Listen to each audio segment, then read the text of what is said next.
Rob, to cover quite a broad, but yeah, you pick which one you want.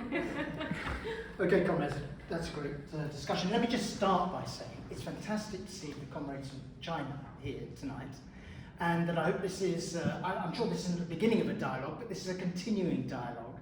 We think we've got something to bring to understand the world and to make it a better place, but we think we can learn also, of course, from all of you and discussions with you, so it's fantastic. I want to return very quickly, actually, to two lessons to draw from Russia. The first is how wonderful the Russian Revolution was, because it's the first and sadly only time the working class actually took power, albeit briefly, albeit ultimately it was drowned in blood and drowned by isolation.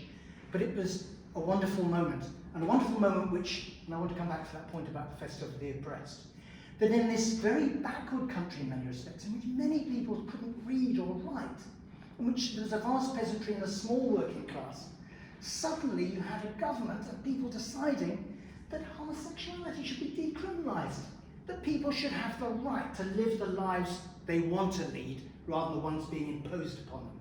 And liberation, a genuine liberation. And there can be no socialism without the liberation of lesbians and gays and trans people and women and everybody. If you oppress people, it ain't socialism. And the great problem, of course, about the Stalinist countries is that they were the exact opposite when you come to, on that criterion alone.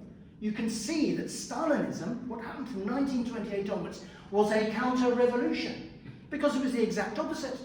Now they praised the family in certain ways, the orthodox traditional family. They outlawed homosexuality.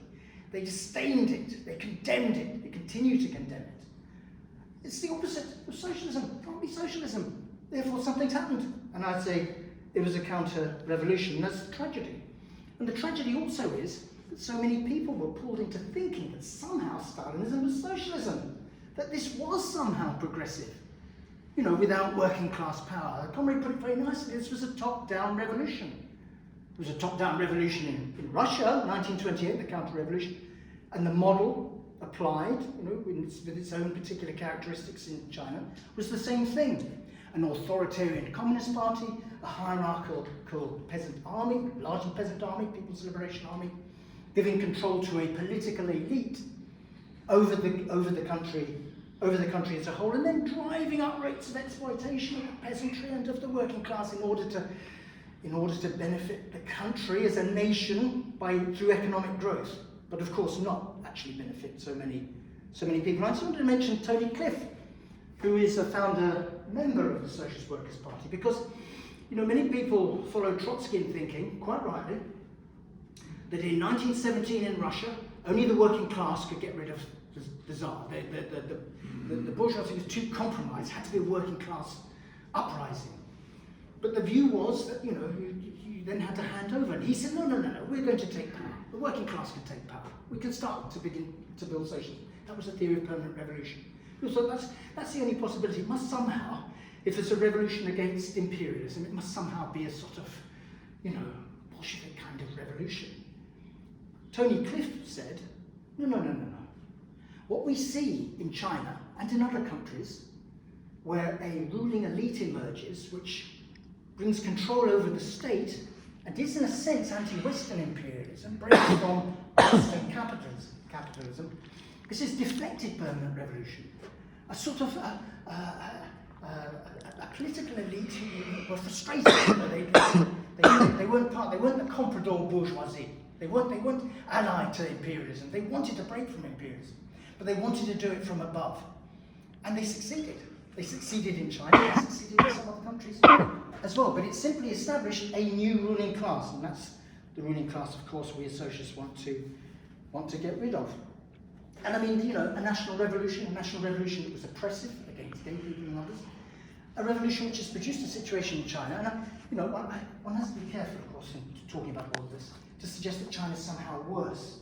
You know, the worst, because that's how there's a demonization going on about part of that inter-imperialist conflict. Oh, China, the absolute worst. We thought it was good, you know. There was a time when they painted it, oh, it's good, you know, it produced lots of goods, really cheap and stuff. Right? Now it's terrible, it's absolutely terrible. Not like us in the West. Oh, yeah, right? Really? I mean, you know, Western imperialism, which backs up any grisly dictator so long as they throw their lot in with Western imperialism. I don't think so. But China is the execution capital of the world. I mean, how can you have a socialist country which executes so many people? I don't get that at all, I'm afraid. And how do they justify the billionaires? Well, partly by keeping quiet about them, but actually mostly and above all by saying, the thing about the billionaires is that so long as the country's growing, and so long as we as the political elite have got some control over those billionaires, so if they step out of line, you know, we'll get rid of them. And you know, the billionaires do have a more fragile existence in China than they have in some other countries. That's certainly true. But so long as they're, you know, delivering in terms of investment, we don't mind a bit of inequality, you know.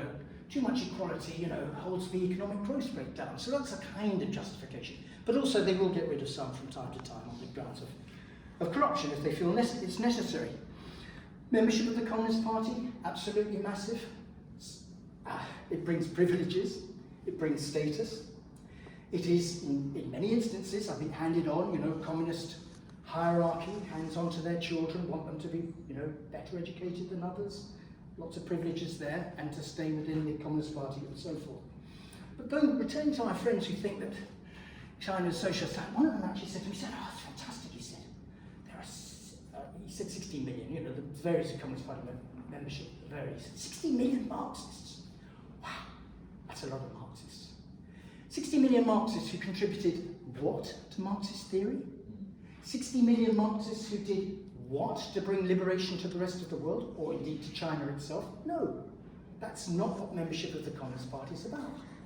It's about a mechanism for control, but also feedback, because you only keep control if you listen to some extent and keep people happy insofar as you can. So, you know, there are mechanisms, but it's a mechanism of control. Let me just give you an anecdote. 3 or 4 years ago, I went to a conference on China at SOAS in London. And there was a professor of Marxism from China. They were very pleased that they got a professor of Marxism from China. And I have to say the audience wasn't, I think, quite what he was expecting. So people were saying things like, well, you know, isn't China, you know, a bit imperialist, you know, a bit. And his answer to this, and he was a professor of Marxism, he said, well, China can't possibly be imperialist. You can't be an imperialist country with our background of having been the victims of imperialism. When was that a Marxist theory of imperialism, for goodness sake? I mean, it's ludicrous, absolutely ludicrous. The Marxism that I'm sad to say that is taught in China is a Marxism which has its origins in Stalinism and Maoism, but it is essentially there to provide a justification for that ruling elite.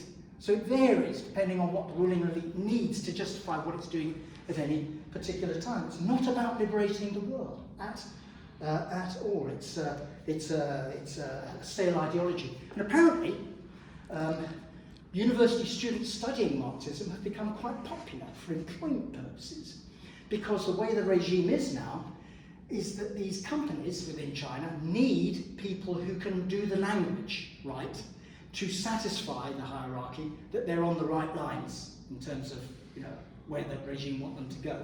But it's actually all about, as I say, regime control. And it is an imperialist country. It is a weaker imperialist country than the United States. That's a very important thing to remember. We're not talking about equals here at all. But it is still an imperialist country. The Belt and Road Initiative is about extending its tentacles to bring some control and resources and so forth. Its loans, soft loans and hard loans, are all about that. But also, its desire to, well, what it did to Hong Kong and what it wants to do to Taiwan is about an imperialist control. Now, there are reasons, perfectly legitimate reasons to say that Taiwan was originally part of China and should be again. That's fine, I don't mind the argument for that. But it has to be on the basis of the people of Taiwan being won over to that position, not being told or controlled or invaded or anything else, any more than it should be with Hong Kong. So you have an imperialist country, and again, it can't possibly be socialist, but the rival imperialism that we're now seeing, with the growth of the Chinese economy and the threat that it that it now, rather than being a base for American multinationals to make profit, now the worry the Americans have is that Chinese power is going to threaten their hegemony over the world.